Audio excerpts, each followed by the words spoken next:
This episode of the podcast is brought to you by Bear Boat Alaska. Up your DIY hunting game with one of their 37-foot adventure yachts.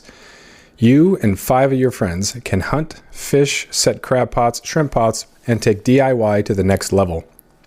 Bear Boat Alaska is locally owned by a Ketchikan resident who lives here year-round. Call Larry at 907-617-4542 or go to bearboatalaska.com. That's B-A-R-E boatalaska.com and tell Larry you heard about it on this podcast. Welcome back to the podcast. My guest today is Emory Wanger.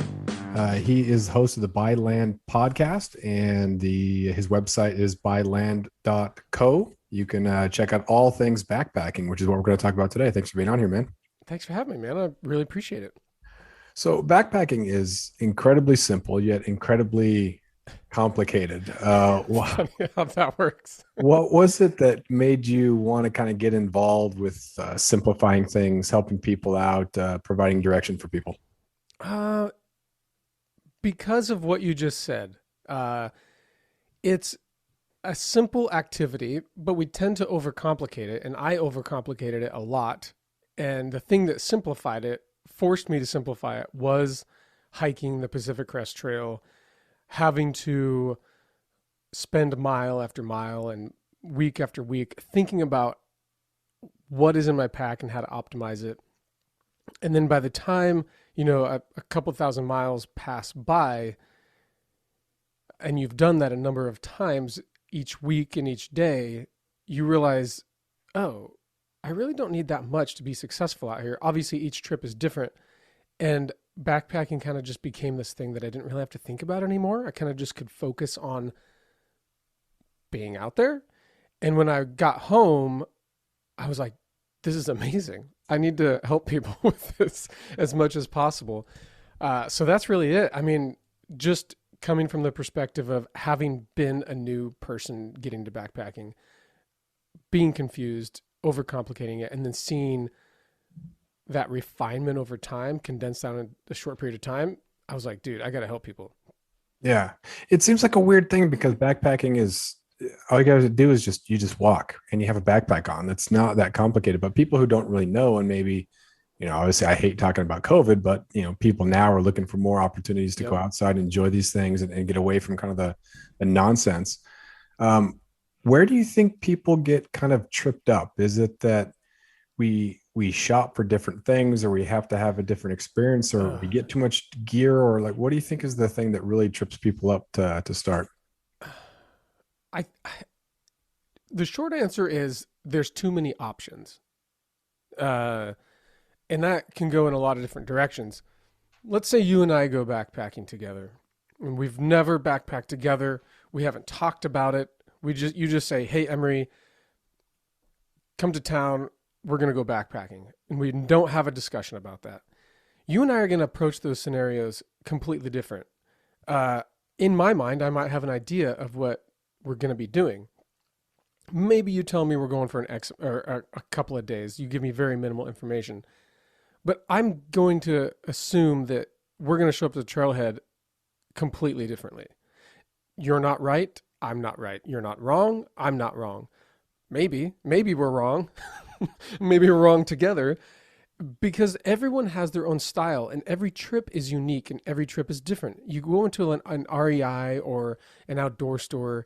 I went into one recently and I was like, this is ridiculous. This is why people are so confused online. And when people have what they think to be silly questions about, well, what kind of stove should I use? There's like a million different options in an outdoor store. And those million options come from all these different options that you have for backpacking. We're talking about backpack hunting, through hiking, maybe backcountry fishing. Maybe you just want to go and camp for a while. Maybe you want to go 100 miles. Maybe you want to go 3 miles.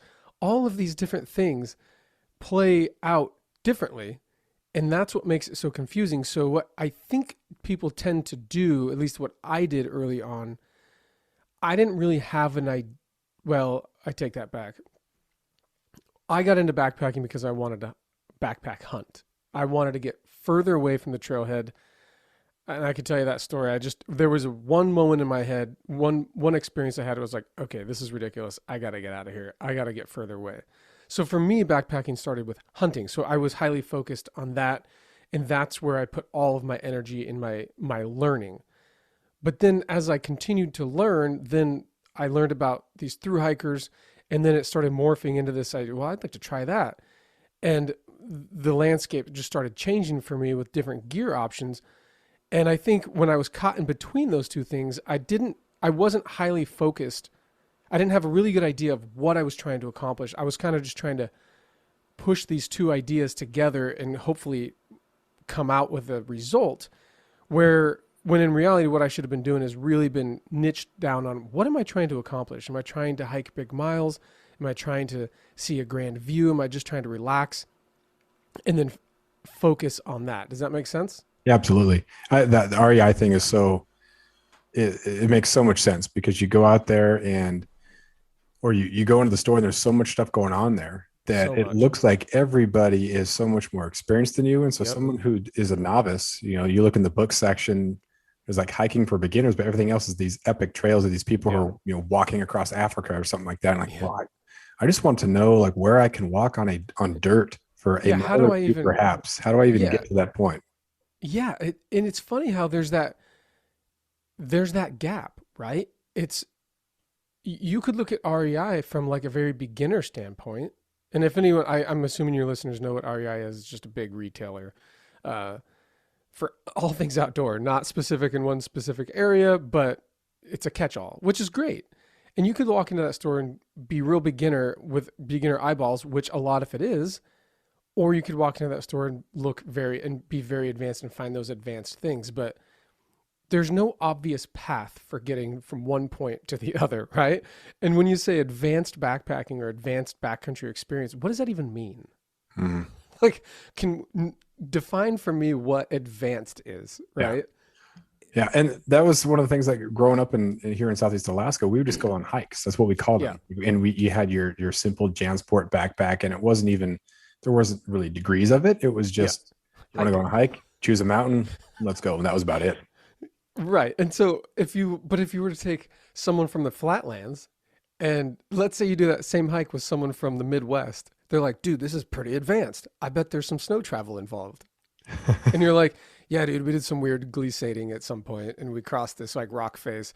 It was kind of weird, but that's kind of what we do here in Alaska. And yeah, we saw a grizzly bear. Like, and they'd be like, what the heck? Like, no, I was just trying to go trout fishing. Yeah, I found a little bit that fishing and hunting almost ruined hiking for me, just because it became Mm, I would hike to get to a spot where I could fly yeah. fish. It was about getting back 10 or so miles to this lake and you could Yep. find some awesome trout. And same thing with hunting. It was all about that. And now I've kind of come full circle back to it where I Oh, can like interesting. reappreciate, hey, we're just going to backpack, or hey, we're just going to go up there and look around. There doesn't have to be like a Mhm. goal or a mission. And I think backpackers can get caught up with that too, where it's like I bagged Yes. another 14er. I have some friends who live in Colorado, and it was about, oh yeah, another 14er and this other 14er and this other 14er. I'm like, you are having fun, right? Like this is an enjoyable experience, or is it just about, a checklist? Dude, I could not agree more with you. There is somewhere in there is a balance. And I don't know if that's just like American culture. It's probably just American culture because I'm guessing if you were to go backpacking in France, it'd probably be more about the experience than just culturally. They're more laid back, or Italy or something like that. Even going on a hike in Italy, you're like, dude, let me get some espresso in the morning and do this thing, right? It, I agree with you. Did that to myself early on as well. It was like always, I felt like hiking wasn't enough. I had to be out there doing a thing, which I guess in retrospect, it's a good thing because you had like a mission in mind. But I do think that that can really sour the experience because what happens if you're like me and you hunt blacktail and you never see them, and it's a struggle fest every single time you go out, then you end up getting asked by your wife if you actually like hunting, right? Because I come back and I'm not like beaming with with joy because I'm like, I just spent the morning in the rain, not seeing anything. So I think what cured me of all, so I struggled with that a lot. I, to your point, I think a lot of backpackers struggle with this idea that they need to go somewhere to do a thing to get there, and they fail to realize everything that the journey's. It's so stupid, but the journey is the journey. Like you should enjoy the whole process. Like it's okay to take a break and enjoy yourself, or maybe just like slow down a little bit. Right. And you don't have to be out of breath, and it doesn't have to be a miserable experience. And I think a lot of people just get to that like, I got to get there. I got to get to this camp spot. I want to get this view. I want to see this thing. But there's so much in between. Like how many miles do you think like an average hike is in Alaska for people? I think it really varies Southeast Alaska versus like the interior Southeast Mm-hmm. here. We have, a couple of traverses Yep. on this island where, Yep. it's 14 miles, 16 miles, something like that. But you're just limited because there's just not a network of Right. trails. Up north, there's longer trails, but Mm-hmm.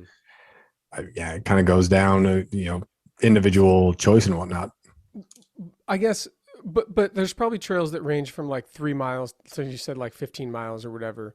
Yeah. And if you're always going from point A to point B and you're not paying attention to what's in between, man, it's just you're kind of missing out on a lot. And what cured me of all of that was the PCT really taught me to just obviously I was going from one place to the other, so it's kind of a it's a weird comment to say that. I was making my way north. So I had a goal in mind and I had these waypoints in mind. But when you're hiking like all day long, you don't feel like you're going anywhere. Like you just don't. You're like, "Oh my gosh, I've been hiking all morning long and I've barely moved on the map, right?" And what it kind of taught me to do was be in my head more, have conversations with myself, and just like slow down and enjoy myself and enjoy the hike. Like it sounds weird, but enjoy the hike. I stopped shooting out of the trailhead. I used to have this really bad habit of just like, pew. Not that I'm a fast hiker, but I feel like I would hike faster than what I probably should from the trailhead because I was just so excited to get down there. I was like, oh, I have 5 miles to go, so I need to be. It'd feel better if I was 2.5 miles away or 3 miles away. You know, you just feel like you're always behind the curve versus just going and being like, my hike starts now. Like, Right. and Yeah. now we're hiking. So take your time, look around. I mean, even if you don't look around, dude, I just like thinking. I actually prefer Yeah. to be alone and think because I enjoy I'd rather talk at rest points than hiking because I just want to be peaceful about it in my Yeah. head. The idea of time is a measurement that we humans have created in order to, divide things up nice and evenly. And Yeah. when you get free of that, and people have written books about that, when you get that free of that, and you're Yeah. on the cycle of, and it Yes. sounds super like Hip. whatever Yeah. spiritual hippie, whatever, but there's so much value in that. When Dude. I'm not worried about the clock, I'm not worried about the mile marker, I'm worried Yep. about nothing. Like this is just Yeah. so fun to be able to be out here. And if you do get caught up in what you're bagging, Mm-hmm. or you're doing this, you can tell other people about it, or your next post, then you lose that.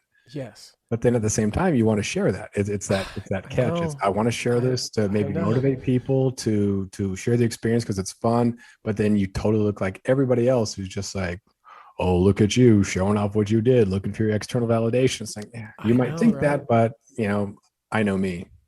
Isn't that there is such a weird rub there. I have struggled with this for the last couple of years, I think, just trying to figure out what I'm doing.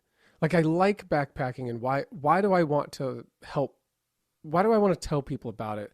And that's kind of why I've navigated my way into the space of education versus uh I guess backpacking propaganda or something. I don't know what you would want to evangelism maybe.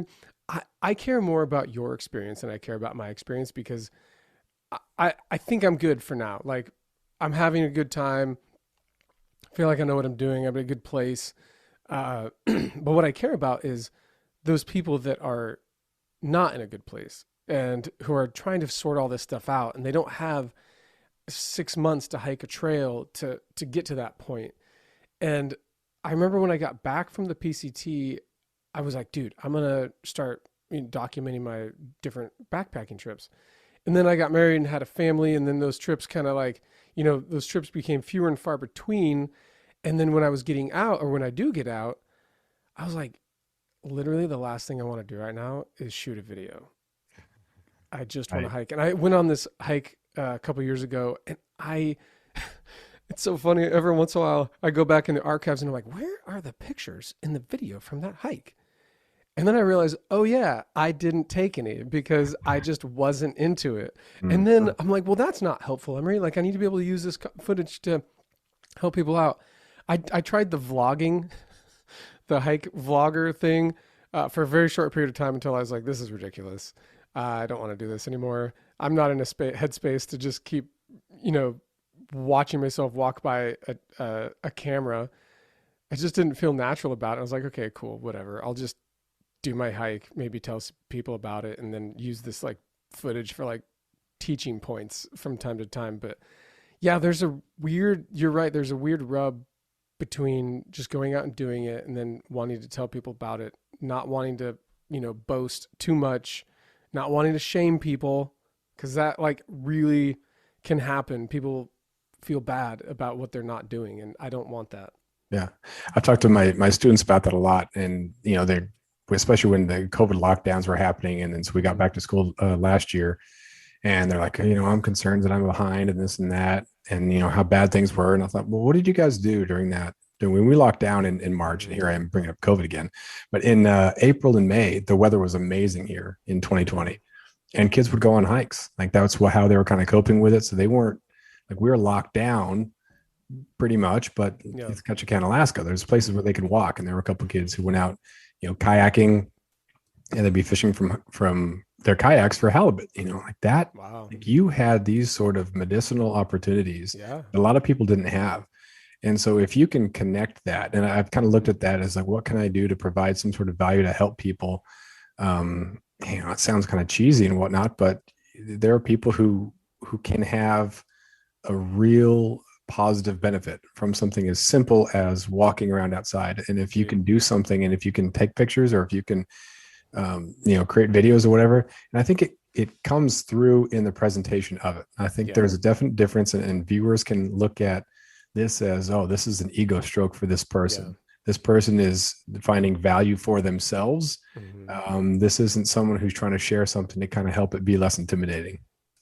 Well, but the industry doesn't really help either, whether it's a hunting industry or it's the non-hunting industry, and just like social media and these brands that want content and content and content, and everyone's just trying to. It's just not enough to go backpacking anymore, or to go on a hike. It's just never enough. It's never enough to in the hunting world. I know people say, well, a spike is okay. No, it's not. Not on social media. Nope. It's not okay. You can't shoot a spike. You can't shoot you have to shoot something that is bigger, that gains the eyeballs. Or if the hunting in the hiking world, you need a better picture at a vista with your shirt off or something. Like, it's just silly. Like, the industry is not helping people feel better about themselves and encourage. They're not encouraging people just to get out. I know that that's what they say, and it's weird because these shots and these videos do inspire people to get out, but there seems to be uh, there seems to be there needs to be a better balance about it, in my opinion. Yeah. I think there's also like the built-in excuse you have to have if you do happen to shoot a spike or something that's not as big as you Yeah, thought. It's like, oh well, yeah. management here or management whatever. It's like you don't have to apologize, man. Like you Oh, used your I'm in tech it for the how you meat. wanted to. Yeah, you don't have to Okay, apologize. Like you cool. can just, yeah, going over the top to explain why or Yeah, apologize. It shows that you probably care even more. But again, you have people who are weighing in who don't really know you at all, but right. and just Yeah, become part of the thing. yep. Where are you at on like minimalism. Do you like listen to the minimalists, or because I mean that's the thing that's crept in too. It's I did this with this little gear as possible. Oh, There's the I cut my um, I cut the handle off my toothbrush versus what is essential. So where are you at on what is needed versus extra stuff and that idea of minimalism? uh, I, you said it or there at the end. I am an essentialist. I don't think that I'm a minimalist. I take what is essential and what is needed to get the job done, whatever job that is. I don't think that I could ever preach that I have the lightest pack in the world. I don't. In fact, after I hiked the trail, I ended up going on this other hike with a bunch of hunters, and they're like, "Oh, I bet your pack has nothing in it." I was like, "Dude, I think you'd be surprised because I don't. I want to be prepared. I don't want to be over prepared. But where I'm at on minimalism in backpacking is my rule of thumb is always lighter is always better. Uh, And you want to talk about extremes of that? Strap on a 60-pound pack and then strap on a 20-pound pack and Yeah. hike 5 miles and tell me which one feels better. The answer is obvious. It's the 20-pound pack. And if you want to go 20 pounds to like 2 pounds, then it's going to be 2 pounds. It's lighter's always going to be better all around for a lot of reasons. Where lighter is not better is when you don't have what you need or when you're not comfortable with what's in your pack. So, for example, I did this gear shakedown for a guy that was kicking off the PCT, and he had a base weight of, uh, I think, 20 pounds, which is pretty high. I wouldn't say it's probably low for a lot of hunters, but it's higher for a long distance hiker. And we were going through it, and there was a lot of backups to backups. Mm. And there was a lot of things that made him, there was a lot of options, lots of options. Yeah, like one option was, uh, well, I have a cold soaking kit and I have a normal cook kit. Another one was like gloves and layers and things like that, different options for himself. And I told him, I was like, look, man, stop giving yourself so many options. Just Yeah. pick one and go with it. And here's what I think of all of these things that you're trying to bring. If you don't want to listen to me, I really that's fine. All I care about is that you go into this trail feeling confident and you don't leave that trailhead. If all of this gear gives you the confidence to fly down to San Diego, drive out to the trailhead, and then start hiking a 2,600-mile trail, if what's in your pack gives you the confidence to do that, do it. That's Yeah. awesome. So for him, maybe that's the most minimalist kit. I told him, I was like, as you hike, you're going to start ditching this stuff. And I apply that same concept to me. I want to take what's going to get the job done, and whether that's so my base weights vary all over the place because one time I'm hunting and one time I care more about photography, or I don't really care about photography, or I'm not, or I'm trying to do bigger miles. All these things, I don't even weigh my pack anymore. Once in a while, I'll jump on the scale just to like out of curiosity where I'm at, but there's no point to it because if I've done my job in finding the gear that does the work for me and that works for me, and I'm like, cool, I'm just starting to find lighter gear for this application and that application, and I'm just slowly chipping away at it, then I've done my job. So where I give myself the rating at the end of the day is when I come home, if I've used everything in my pack, if and I was comfortable and I was happy. Mhm. So does that answer the question? Oh yeah, yeah. You wrote an article for I think it was EXO Mm-hmm. about, and you were trying to tell people to not worry about being so organized, and that's kind of the Yeah. idea of with bags within bags within bags. So rather than like a redundancy of cooking Yeah. things or whatever, but Yeah. this over organization. Yeah. Um, how do you measure that line of being organized, making sure you have the stuff versus not? Um, the I think how I manage my own organization. You know what's funny is I find myself having to battle organization. I think just humans want to be organized, unless you're not an organized human being. I think it just feels good to have a place for everything.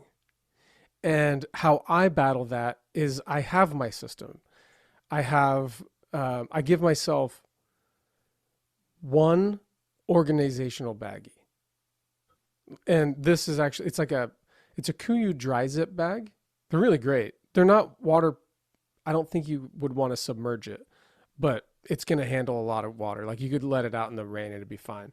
Uh, so I give myself one organizational baggie, and I think I have one uh, smaller. Not what goes in there is like any extra stuff I'm not using during the day. So like whether it's like sleeping layers or like some extra socks, stuff that I'm not going to be actively using throughout the day, they go in that bag. If I And this is for like an average backpacking trip. Hunting is a little bit different because you do have to organize a little bit differently. But so I give myself that structure. You get one organizational baggie to toss stuff in, and then I have I think some people might call it like a possibles kit, and in that is like my first aid stuff, my hygiene kit, and that's pretty much it. Like some wipes and things like that. Mm-hmm.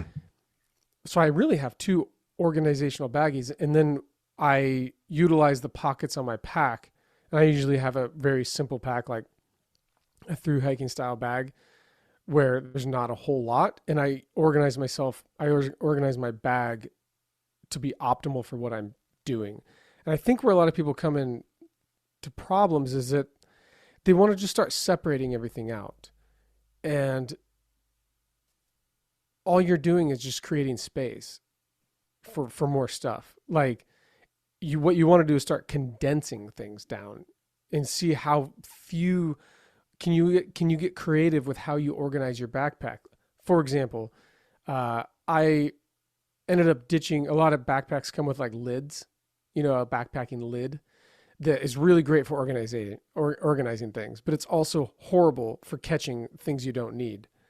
And it kind of ruins your organizational skills because you're like, oh, I just got room, I'll just toss it in the top of my pack. Well, when you take that brain or that lid off, you're like, oh shoot, where am I going to put all this stuff? I don't have room for all this stuff.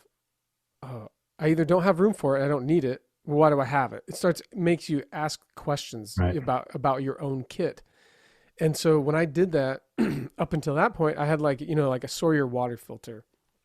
And Sawyer, you know, don't always trust what the companies send you or what they come in the kit. So like a Sawyer water filter kit, Sawyer Squeeze, comes in this little bag of netting, and there's these different accessories in it, and there's like a syringe, and it's a place to store your water filter. So I had that water filter in the bag, and I tossed it in the lid of my pack, and so be it. When I got rid of the lid of the pack, I was like, well, what the heck am I going to do with my filter? Oh, I'll just attach it to the bottle that I drink it from. So I got rid of this whole kit, ended up streamlining stuff. And so on my pack, I had a dirty bottle and a clean bottle. They were smart water bottles because they, thread on there. And I was like, oh, all right. That just made my life easier. I got rid of all of this stuff, and I'm winning. Yeah. So Yeah, I think we can end up, we use those sort of things to hide our clutter and ignore yeah, the fact that we don't need a lot of stuff. And yeah, then, shopping season up here is yeah. January and February because, things haven't really thought out yet. There's nothing to do. And so we're always looking for these different things that we think might be, Yes. might help out the experience when really it's not. And so we buy stuff that we don't need, and it doesn't even make anything better. So we're, just like looking the part or hoping that's going to benefit us, but it really, really doesn't. And finding stuff that you like that works is definitely the way to go. Totally. And the gadgets and little things that are available on the market, they're so fun. I will always tell everyone that backpacking gear is so fun to buy. I love it. I'll just go to the store and stimulate my eyeballs and pretend that I'm using all of it, but it can just add up so quickly. And the they make it so easy to buy it. They make it so easy. You're like, oh, fire starters. And then it just starts going down the line. And not that you don't need fire starters, but there's just the little knickknacks, along the way. And pretty soon you're just bloated with gear and you didn't use any of it. Yeah. And I think backpacking, let's just take like a average backpacking trip. Say you're covering miles every single day. Let's take like a 3 day backpacking trip. You're going to be going from camp to camp, and maybe you're covering 7 to 10 miles a day. That means you're waking up, you're breaking camp, you're hiking, you're setting up camp, and then you're doing it, your wash, rinse, repeat multiple times, right? Dude, just try to simplify everything you do for the sake of your own knees and your own body and your pure enjoyment. The less you have, I promise you, you will have a better time. Now, if you're going to be lounging in camp a lot and you're going to be stationary for multiple days, maybe a chair sounds great. But the less you bring, you're going to look at your pack in the morning and be like, oh, that looks really small. That, like, size does matter visually and like weight wise. Like, if your pack looks like a beast, when you put it on, you're already mentally defeated. Mhm. At least for me, when I see my pack it's like is busting at the seams, I'm like, oh man, this is gonna be a rough one. Regardless of how heavy it is, I'm like, oh gosh, I look like an idiot. I'm just hiking this gear all around. But when you have the first time you ever experience a tiny little pack that's like nice and tidy and has everything you need and nothing you don't, and yeah, maybe you have single points of failure, but that's okay because you'll learn how to adapt and address those single points of failure. When you see that tiny little pack, you're like, oh my gosh. And then you put it on, you're gonna be like, wow, I could go 15 miles today. It's just amazing what simplifying means. And you have less to worry about. You have less to keep track of. You have less in your tent. You don't look like a yard sale. The whole thing just gets better. But the market, like you said, boredom does not help. And getting ready for backpacking season is like the best time and the worst time because there's just so much that you want to put in there and you just have to battle it. After years of fine print contracts and getting ripped off by big wireless providers, if we've learned anything, it's that there's always a catch. So when I first heard that Mint Mobile offers premium wireless starting at just $15 a month, I thought, what's the catch? But after talking to them and using their service, it all made sense. There isn't one. Mint Mobile's secret sauce is that they're the first company to sell wireless service online only. They cut out the cost of retail stores and pass those sweet savings directly to you. For anyone who hates their phone bill, Mint Mobile offers premium wireless for just $15 a month. I was hesitant about having to get a new phone and a new phone number, but with Mint, you can use your own phone with any Mint Mobile plan and keep your same phone and your same phone number along with all of your existing contacts. Mint Mobile gives you the best rate whether you're buying for one or for a family, and at Mint, families start at 2 lines. All plans come with unlimited talk and text plus high-speed data delivered on the nation's largest 5G network. Switch to Mint Mobile and get premium wireless service starting at just $15 a month. To get your new wireless plan for just $15 a month and to get the plans shipped to your door for free, go to mintmobile.com/waypoint. That is mintmobile.com/waypoint. Cut your wireless bill to $15 a month at mintmobile.com/waypoint. Yeah. So everybody talks about packs. So let's not talk about packs because if you get an EXO, you get Stone Glacier, Kufaru, like all those brands are elite brands. Like you can't go wrong with any of those. So it's not even really worth talking too much about. You're going to have people give 5 stars for any of those. So that's all great. If you're in that upper echelon, you're getting a darn good pack for either backpacking, hunting, whatever. But what about things like water filters? Let's talk about you have the Sawyer water filter. I had a Katahdin. What do you got as far as a push through or had you used any of the gravity ones or hand pump filter? What do you got? I think I started out with a Sawyer Mini. So these are squeeze filters. So in my area, and I assume your area as well, because you guys have a lot of rain and everything.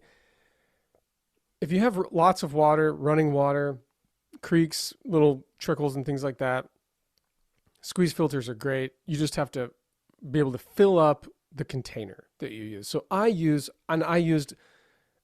I've just never needed I've never needed anything else. I've never needed a pump. So I currently use a Sawyer squeeze of some sort. I think they have like I don't use the mini. It just clogs too much and too quickly. I don't like the flow of it. I'll use the general Sawyer squeeze, or I think they have another one that's like half the size of the squeeze, but it still has pretty good flow to it. That works for me in my situation. And I hiked the desert of the PCT with that, where I think a pump comes in really, really handy is when there's not a lot of flowing water and you can't sink you can't sink a bottle to fill it up, right? You have to, so maybe someone in Arizona using like having to pump water out of a small seep. And so Mhm. you have to pump that water. So in that case, I'd probably use a small pump. A buddy of mine has one of those MSR. Oh, I was just looking at it the other day. It's like a hand pump. It's tiny. It's like literally the size of your hand. And I remember he started pumping water with that thing once. I was like, holy smokes! Like that's really coming out of there. It was so awesome. Pumps can get really big, in my opinion. Do you run a pump, or I, I do a have you ever run a pump? squeeze. I have done a pump and it broke, and so I went to the squeeze, Yeah, and I was so worried because it was going through so quickly. I was like, "There's no way. It's not engaged. There's this is not. nothing. This is It broken. has to take a long time, and I have to have sore forearms. There's no way Yeah, this is working. I have to be doing something wrong." dude, that's funny. Yeah, that's well. And when I started backpacking, I feel like filters have come a long ways, especially the pumps. I think the pumps have come a ways.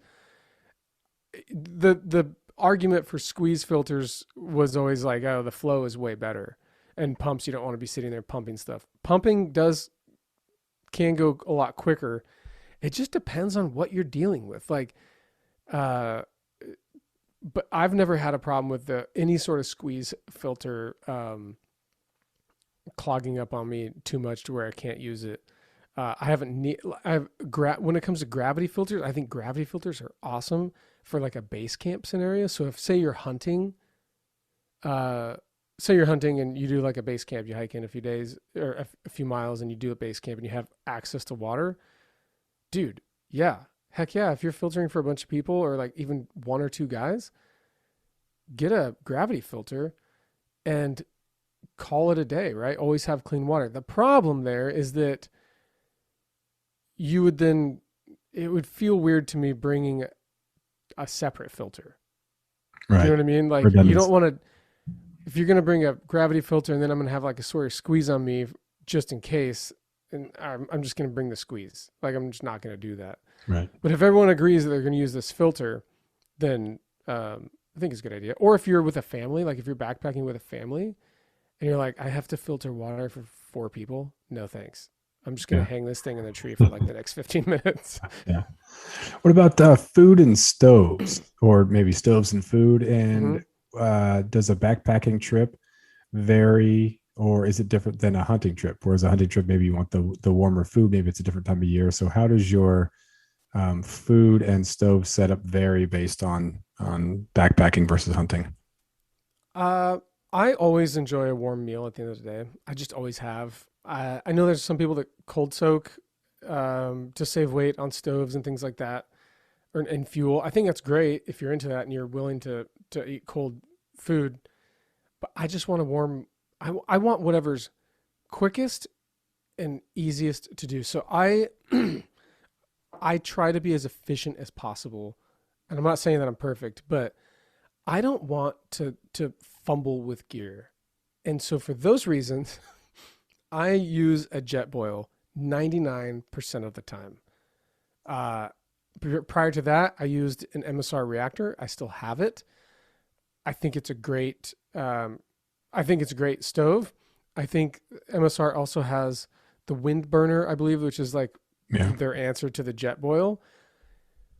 The jet boil for me, it again, it's like I didn't actually want to use it.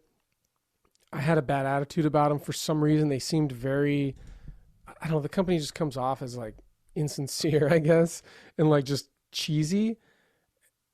But dude, they work and they boil Right. water really fast. And unless you're in like an extreme condition, like it's cold or altitude, if that's what you're hunting in, you probably need like a liquid stove anyhow. Like they work for 99% of backpacking and even hunting. I mean, in what I'm doing, I don't really need anything else. Where I'll play around is the problem with those stoves is that they're not light and they're kind of bulb, like they kind of take up a lot of space, but they're also self-contained. So everything comes with them, right? Like when you buy a jet boil that's kind of more expensive, I think they're like 120 bucks, 130 bucks. You have everything you need to be successful. You have a burner that burns fuel really fast. Not only that, they're really efficient, like really efficient with fuel. I boil, I turn it off. I'm done. It takes a few minutes. They just take up more space than, say, a pot and a small, tiny pocket rocket type thing. I know a lot of people want to save weight with a stove, like they see the tiny little fold out stove and they're doing like the Yeah. magic trick with it. I have one. I have a Snow Peak stove with like a 700 liter or whatever it is milliliter pot. The Trek 700, I think is what it's called. It's definitely lighter. It's definitely more compact, but it makes me nervous. I don't know if you have this problem with your gear, but there's some gear that just makes me nervous. There's like this open flame, first of all. It doesn't feel very stable. I have to like I have to be very careful when I'm putting the thing on and taking it off. It just doesn't, it seems like it's going to slide off. And dude, when you're at the end of the day, you're like tired or you ever knock something over that you didn't mean to? Oh, Happens yeah. all the time, right? Like the beauty about the jet boil is that because it all connects together, you can pick it up and move it while it's I had a buddy of Right. mine boiling water, wanting to make coffee. He like pulled out his jet boil and I was like, "What are you doing?" He's like, "I'm just gonna boil some water while we hike, and I'm gonna make some coffee." I was like, "Oh my gosh, that's brilliant!" So he did. He like boiled water. I mean, we didn't hike very far because it was only a couple minutes, but it was cold out, and he's like, "Dude, I'm gonna stay warm while I'm boiling this water." So I have that tiny ultralight cook kit for boiling water. It just makes me nervous and I don't really like it. But if I'm going faster, if I'm trying to cover bigger miles, I'll toss it in there if I'm feeling frisky, I guess. But I just really like the jet boil. And I'm the type of person when it comes to food, to answer your question there, I don't really cook in my cook kit.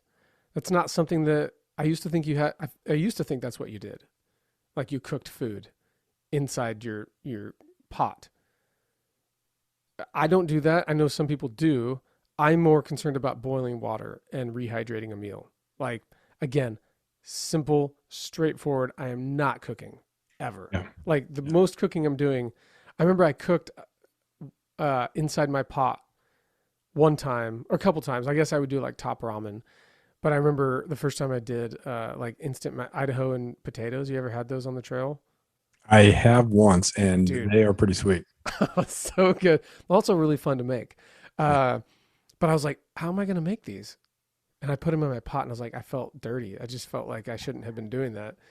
But I just don't cook in my pot. But then again, back to to one of your original questions, like how people can complicate things. Man, like cooking in the backcountry can complicate things real quick. So I try not to. I just try to boil water, make a meal, be done with it. Yeah. But if you are the type of person that you're like, I want to cook a meal in the backcountry, that's what I want to do. Cool, man. Plan accordingly. I had a buddy pack in, dude.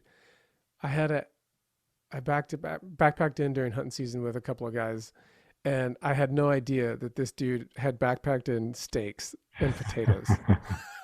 When we got there the first night, obviously it was like the first night, we only went like 4 miles in, and he's like, "I brought steaks and potatoes." I was like, "What?" Also, thank you. Yeah, exactly. Yeah, there's always a couple of people who are like that. They want Yeah, that culinary excellence, yeah, and you think that, man, that's crazy and psycho. But then You get so jealous. Definitely tastes better. Yeah, Oh, and so that's a weird balance, right? Like we I don't that's not for me. I don't want to cook. I also don't think I backpack in a way that allows me to cook. I don't want to do that out there. yeah. Yeah, at this point in my life, I just don't want to do that. But like if you talk to like a foodie or like a chef, like I knew a guy I went backpacking with a chef one time and he was like, that's what I want to do. I'm gonna cook a meal out there. And yeah, I was jealous because I was eating like spaghetti out of a bag. Yeah, my buddy Ryan and I, we've been hunting a couple times together, and we're going to go up to the Brooks Range for caribou in late July. And Nice. he always packs so much stuff, but he's always got great goodies. And I feel bad because Yeah. we're up there and I'm just drinking water. And he's like, "Oh, I'm going to make some coffee." I'm like, "Oh my gosh, you have coffee." Oh, you have also cider. He has like three different types of cider or coffee, I'm so jealous of those people. snacks, and then like he wants some. He has jerky, and then like we stopped the glass a little bit more, and he's got bear summer sausage. I'm like, oh my gosh, dude, I didn't bring anything. I'm horrible against them. I use him You as could my have told gauge. me like a little bit of what you bring. I know, like I don't even. So the last time we went out, I was like, I got to bring everything, everything. I know he's gonna Dude, bring. that's funny. He's gonna bring summer sausage and he's gonna bring cheese. So I'm gonna bring crackers, and then I love just trying to like compliment it. But man, I felt so bad just all those times being so underprepared, and yet he brought Yeah. enough for himself and others. But it was spring black bear hunting, so you're not hiking very far. You're just Yeah. taking the skiff out, and so it's I don't know pretty close to I guess car or truck camping, which is cool because then you can have your jet boy going, you can Mhm. have a separate thing going, and it's kind of nice to have that luxurious camp because it's efficient space and time Totally. are not at a premium. Yeah, and you make a good point. You talk about like spring black bear or you're just glassing. Dude, glassing's really boring. It can be really boring unless you're seeing animals all the time. But in my area, it can be pretty boring. So you got to break up the time, and food's a really good way to do that. It's so good. So I admire people that are really good at choosing food that they want to eat out there. And I'm always jealous when someone busts out something that looks really good because I think in my heart of hearts, I'm just a regular guy, just like is really basic. And I try not to think too hard about stuff because I tend to overcomplicate it. And I think if I overcomplicate what I'm going to bring out there, it just it gets to me. But then when I'm out there and I see people like your friend, I'm like, dang, you look like you're having a good time.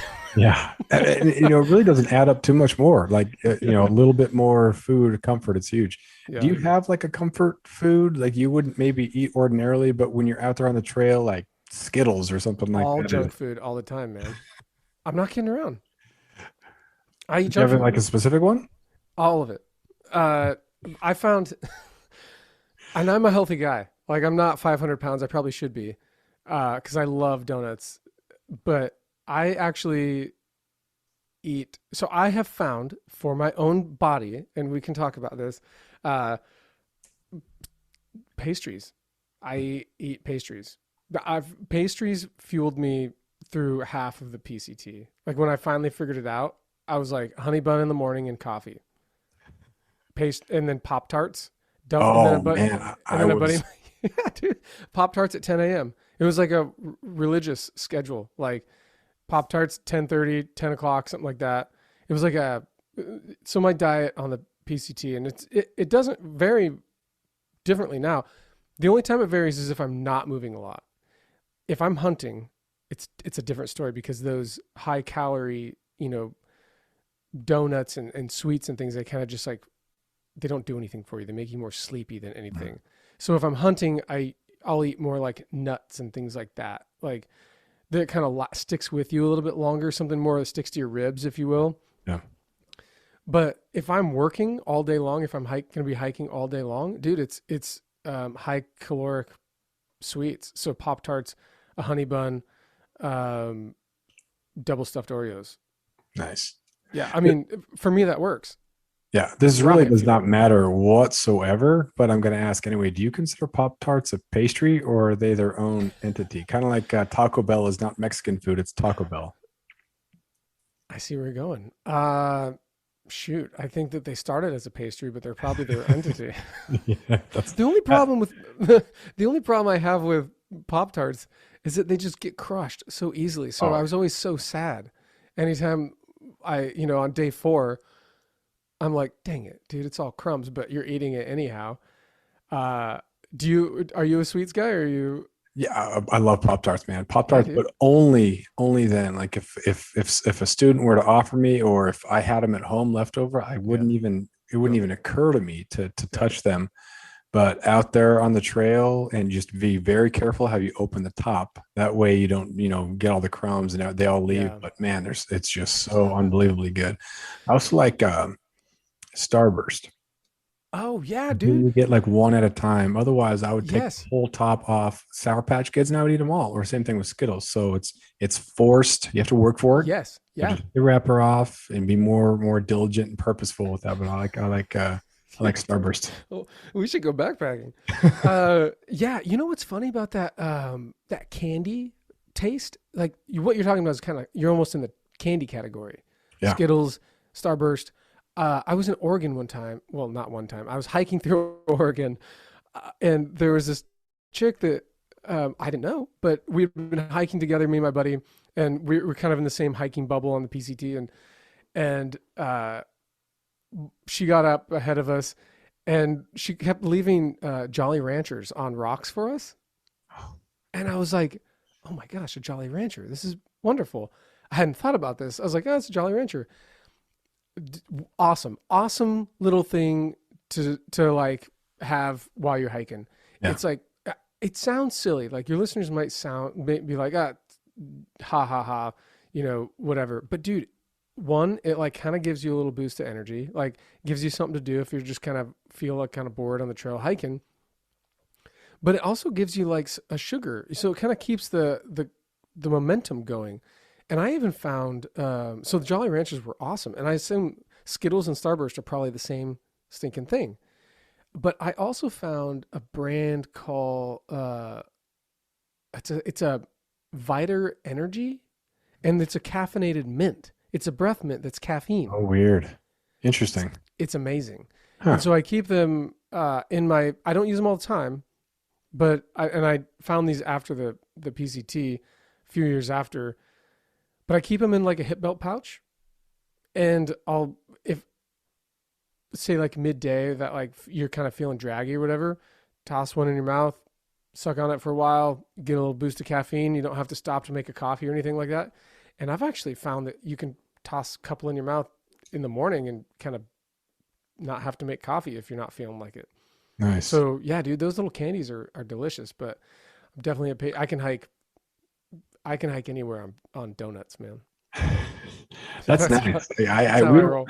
we have a donut place that's open during the summers when the cruise ships are in, which so it's open now. But yeah, I'm just not a huge.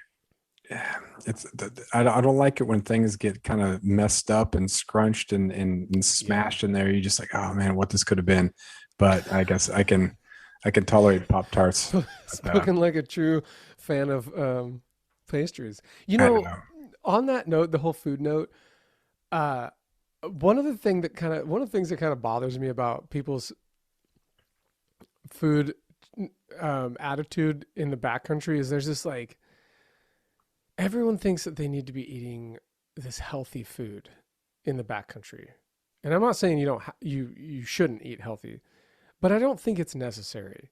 I think it's necessary to eat healthy when you're sitting at a desk job and you're not Right. hiking 5 to 10 miles a day and you're not active. That is a very important time to eat healthy, and you should. But let's say you go on like a 5 day hunt or a 3 day backpacking trip. I promise you, if you eat junk food the entire time, you're not going to gain weight if you're active. Yeah. It's almost impossible to outdo the. You'd have to be the only way to gain weight is to take in more calories than what you're burning. Yeah. So, and for me, the junk food, and I've talked to dietitians about this in the past. I was like, why did this work for me? And they told me scientifically why it worked. It's basically rocket fuel. It's Yeah. just rocket fuel because once it hits your body and you're using it and you're burning it, dude. Now, if you eat it and then you sit, you're Yeah. gonna feel like crap. Yeah. But if you It- eat it and you burn it, you're gonna feel great. Yeah, when you're out there and you're engaged, your body is not in the what are we Yeah. going to do with this? It's like we Yes. will process this, we We will need use this this. right now. Yeah. If you sit around, as your daily life, Yeah. then yeah, you're going to be in trouble here. But it's nice Yeah. to have that. I do like some like there are certain things that I was kind of concerned about. When I first was getting into some of the mountain houses, I would just want to go with the chicken and dumplings because it was So kind good. of the easiest and simple. I was not too sure about some of the more exotic type things because I just wasn't really sure if it was gonna, mess up the stomach. The last thing you want is to mess up the stomach. Like Thai food Exactly. I'm sure this or is really Indian food. good, but I don't want to have Some some problems. internal apparatus issues here. So I didn't trust that. I was like, fettuccine Alfredo, worst case scenario, I don't go for 3 days. It's just Yeah. going to bind me up. That's it. But I didn't get super exotic, but there's some really good tasting. Dude. I think Peak Refuel is great. Heather's Yeah. Choice is really good. There's a lot of really good, tasty stuff out there that is a lot more exotic from your basic chicken and dumplings. Yeah. If we are spoiled these days with what food is available freeze dried or Yeah. dehydrated or whatever. Freeze dried specifically. I mean, there's really good food out there. And I've it's funny that you say that because my approach to backpacking food is, especially at the end of the day, I want to eat something that's going to make me feel good inside. Yeah. Like spaghetti, Alfredo, uh, anything that's like just heavy and just warm and just, Rich. it just makes you feel good at the end of the day. Like chili or whatever it might be. So many great meals out there. And I remember I was backpacking with, I've even made the mistake before taking one of those weird meals or like a healthy version of it. And there's like no flavor to it. Or Calories. like, unless you're like a huge Indian food fan, maybe don't. Because if that makes you feel good inside, like if that gives you like that nice warm feeling of eating Indian food at the end of the day, then great. But in the backcountry is probably not a good time to do that because you might be disappointed, Yeah. especially when your buddy's eating pasta. Yeah, exactly. Yeah. It's it's another weird thing too about the whole suck fest and the minimalism and the whatever. Like you don't have to be miserable. You can really No. experience so much more. So if you're just out there and Yeah. you've made two sandwiches and it's on white bread and it's peanut butter and honey, and you have peanut butter and honey and water and that's it. It's like, oh, I don't need all the other stuff. It's like, yeah, you don't, but you're going to enjoy the trip a lot more. If Yeah. you have some nice gear, you got a good pack, you got water, you have a way to filter new water, you got those nice snacks in Yeah. there. So if you're a new person into backpacking or hunting and you buy into this whole, you don't need anything, I'm going to go with the pack that doesn't fit. I'm going Yeah. to go with, and just make sandwiches and try to save money, then that first trip might be Mhm. pretty impressionable in a bad way. Dude, experience in the sense that like how you experience something, especially with backpacking, is so crucial. Because I'm sure that you've met them. How many have you ever met someone that's been like, yeah, I don't do backpacking. Yeah, and they were the people who bought Yeah, $15 hiking boots and then they yeah. bled the whole way. Or the same conversation can be said about, I don't do camping. Probably because they had a really bad camping experience in the past or a bad backpacking experience. And that kind of goes back to one of our original topics was like the varying landscape of what backpacking is. Uh, if it was something that you weren't expecting and you wanted to be something else and it ended up being a bad experience, dude, you're just setting yourself up for failure. And hopefully you realize if that is you and you're out there and you're like, I had a really bad experience or all of my experiences have been less than ideal. One, I can help you, but we can figure that out. But two, just start with asking yourself what you want to do. Right. Like, what do you want to do? What do you see in your mind? Like, do you see a mountain stream? Do you see a desert? Or do you want to peak? You want to bag peaks? Do you want to hike long distances? Do you want to hunt? Like, what the heck do you want to do? And then go and do that and enjoy the experience. Like what you're talking about with food and like, just the attitude of being like, well, I don't need all this stuff and I can just sleep. I don't need a sleeping mat. I don't need a sleeping. I've met people that are like, I just sleep on the ground. I'm like, you do know Hey, why it's there, right? Like, yeah, for weenies that Okay, can't sleep man. on the ground. I'm like, no, fool. Like, this helps you stay warm so that you can sleep all night long. I know one guy that can actively sleep on the cold ground without a pad, and he only can do it when he's doing 50-mile days. And he's just so exhausted at the end of the day that his body's like, we're done. Yeah. Like, so like that whole attitude of, yeah, dude, I guess if you're happy doing that, that's all I care about. Mhm. But if you're not happy doing that, if you're like, dude, this is not okay, just maybe put like a cherry on top with some beef jerky or something, make your life like a warm meal at night that's pasta Yeah. or whatever makes you feel happy inside. Like eat a donut in the morning and some coffee. How many people do you know that like coffee is really important to them? Everyone almost, right? Yeah. So like do the things that make you happy and then sprinkle it throughout your trip. Yeah. It's okay to have fun. That's the Dude, it's entire point. yeah. Yeah, and if you're only going to get from point A to point B,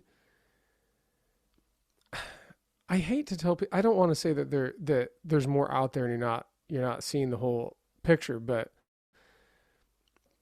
I mean there's a lot that can happen in 5 miles. Yeah. I mean, some landscapes do suck. Let's just be honest. Like, it's just nothing to look at. And so you want to look at something like this forest. Like, there's some trails that I do that I'm like, I hate this section. It's just so boring. But like, look at it differently, and that's where like creating media can actually help with that. Yeah. Maybe you can tell a story to a camera or something like that, or you can, even if you're not going to publish it, like take a video for your wife or your girlfriend or your husband or whomever you like. Make a video for them. Yeah. You can kind of curb those boring areas with little hobbies on the trail. Yeah. So we're coming up on an hour here, and that's Yeah. a pretty good segue. So what do you offer? What will people get if they go to your website, follow you on social media, all that? So byland.co is kind of like the catch-all. So Byland started just as a way to share my experience. At the time, I just wasn't very much. This was like 2015, maybe late 2014. There just wasn't very much in the way of honest, transparent, you know, storytelling or opinions on the outdoors, especially when backpacking. So I just started to do that, to like tell my story and share tips and tricks. And this kind of morphed into the podcast is hosted there. Some YouTube videos are there. But essentially there's a few different categories of written articles where it's like knowledge and skills, gear reviews, and just like, general opinion about various things. So as much as I wanted Byland to become this like, a big thing, it's just turned into just me. So like I am Byland and Byland is me. Like it's a lot of different things. So I cover everything from through hiking to just general backpacking to backpack hunting on that site. Mhm. And then the backpacking course is linked through there as well. Mhm. And that's focused on specifically beginner backpackers. Mhm. And then you got podcast, you got social media, all Yeah. that stuff. What do you got on that? Yeah. So the Byland podcast, you can find the links on there, and then social media and Instagram and stuff like that. Emory Byland is my my Instagram thing, but I think I think these days I'm getting more active on YouTube. I have a Emory Byland is the YouTube channel, and really the YouTube stuff is I just really like making videos for people and helping them out. So I try to focus mostly on education and like, here's what I know, take it or leave it. That's Make it awesome. work, take the parts that work for you and utilize them. That's great, man. Well, really appreciate you being on here. It's been great to connect. And Yeah, one dude. of the cool things about having a podcast and social media, so it gets trashed because it's just a waste of time. There's a bunch of No, toxic stuff, but also if you use things right, social media right, and podcasts, you can connect with like-minded people. It's a lot of fun to find just cool people to chat stuff with. So I appreciate you being on here. I couldn't agree more, man. Thanks for having me on. Great. Check it out. Make sure you follow the podcast, and that'll be it for this episode. We'll talk to you next time.